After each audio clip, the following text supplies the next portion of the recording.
I want to share something I learned with my therapist, and mine was, and I want you guys to expound on it if you can. Mine was setting boundaries. Okay. I didn't understand the word boundaries and how it could help my mental state of mind. Cause I've been outside for a while. I got multiple baby mamas, married, got 5 kids. I got a lot going on. Yeah. Not to say any of that is negative, but I didn't understand how boundaries affected my mental health, and it helped me with my parents, my wife, Parents is my the kids' huge- mothers, Definitely. my kids, my coworkers, all my different jobs that I have. Because I also feel like the entrepreneur is heavily recommended to speak to a therapist weekly. Man. Definitely. If you're an entrepreneur, correct me if I'm wrong, guys. Everybody's listening. Yeah. If you have to figure out how you make your money, Yeah.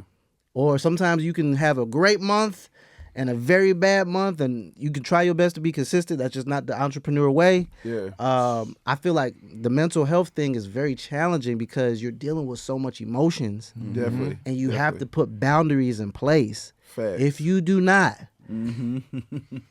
I was literally talking to one of my good friends today on the phone, Kristen. She works for me. And she's completely opposite. She's white. She's works on the country radio station. Okay. She says the things that you're working on will come out Yeah. if you don't set the proper boundaries. Definitely. To that, you guys say what? I got a saying. My bad for being lengthy. My bad. No, guys. you good. You good because you gave me so many thoughts. My saying is you teach people how to treat you with your first couple interactions. They're whether they know it or not, or whether it's conscious or not, they're gathering information on how to approach you, right? So just like you said, if you don't set no boundaries, then they feel like it's a free for all, and then eventually you get mad and you like, why is he or she treating me like that? Yeah. Well, you actually set up the boundaries around your relationship. Like, you have to set boundaries around certain things. Like, for instance, I'm an entrepreneur as well. I don't have traditional 9 to 5 hours. Like, I book sessions if I'm free, you know what I'm saying? So it's flexible. But the people in my life will call me at noon. Hey, can you come and do this? I'm not even going to answer the phone because I don't want you thinking tomorrow you can call me at noon, because tomorrow I might be busy at noon. Just hold off until 5 like you do with set the everybody boundaries. else. You know what I'm saying? So, yeah, you got to set that boundary, and it's even harder to set boundaries with people. Like you said, your parents. You care about. You care about them. If my mom calls me 3 times in a row, no matter what, I got to step outside and say, Mom, you good? Yeah. Oh, I need help with, I'm over here like, Mom, Where did you put that? I call you back. Yeah. Like, this is I call you later. That's funny that we talked about boundaries, because he's more of the boundary setter, like naturally. I'm more of the give a person the benefit of the doubt thing. So I've lived through the negative, the consequences of not setting boundaries. So a lot of times, like, if you don't set boundaries, you end up living on somebody else's terms. You know what I'm saying? You end up catering to somebody that you didn't even mean to cater to. Like, now I'm waiting on you.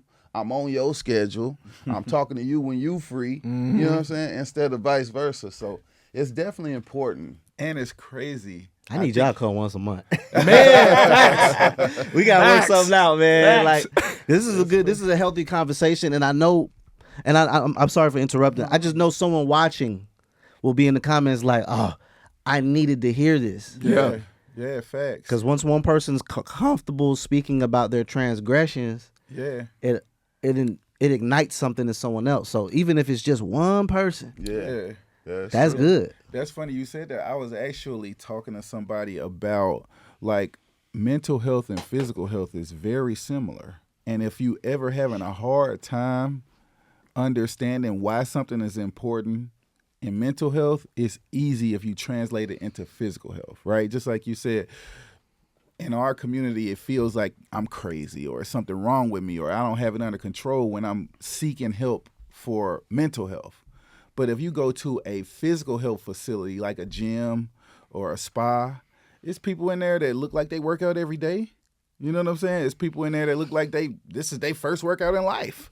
But nobody is in the wrong place. You know what I'm saying? Like it's no wrong place to start doing something positive. You know what I'm saying? So if your mental health is like, you take your mental health everywhere you take your physical health. For sure. You know what I'm saying? It's one and the same if you ask me. Yeah, if you fucked, I had this one dude, he was like, bro, if I knew you was out here, I would have went and seek therapy, because every time I see a therapist depicted on, social a movie media or it's somebody I can't relate to. So And it's always like, I feel like the film industry made like our culture think that like we can't afford that. Yeah. Right. Yeah. And I used to, Or you gotta be crazy. or you gotta be crazy. When I told my mom I went to therapy, I was like, yo, I'm going to therapy and I'm learning so many tools and stuff to like implement in my life. And she said, boy, you ain't crazy. What you going to therapy for? Boy, you ain't crazy. Just normal. But she probably didn't mean it that way. She's just going off of how she perceived it. Right. Yeah, Right. You know what I'm saying? Definitely. And too, I think that speaks to what he said, generational curses. Like, I took a class called abnormal psychology, to where we had to learn what was normal and what was not normal.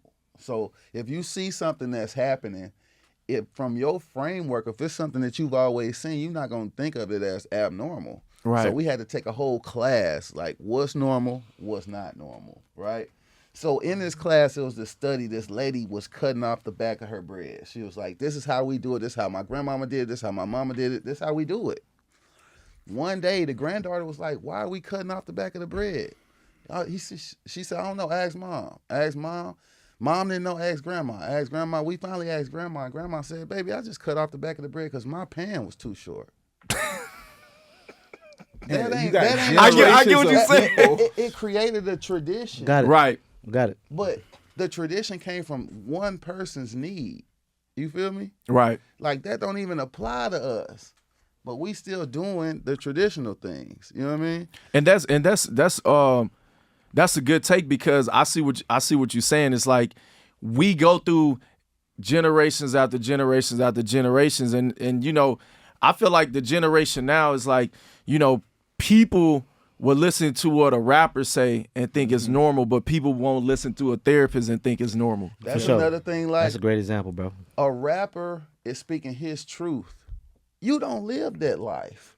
For sure. You didn't just jump. You didn't get it. Sometimes out the rapper mud. don't either. Yeah. Sometimes that's the problem, because it's entertainment. Yeah. But And go ahead. people I'm take sorry. it seriously. No, you Yeah, right on. man. And here's another thing I noticed about entertainers.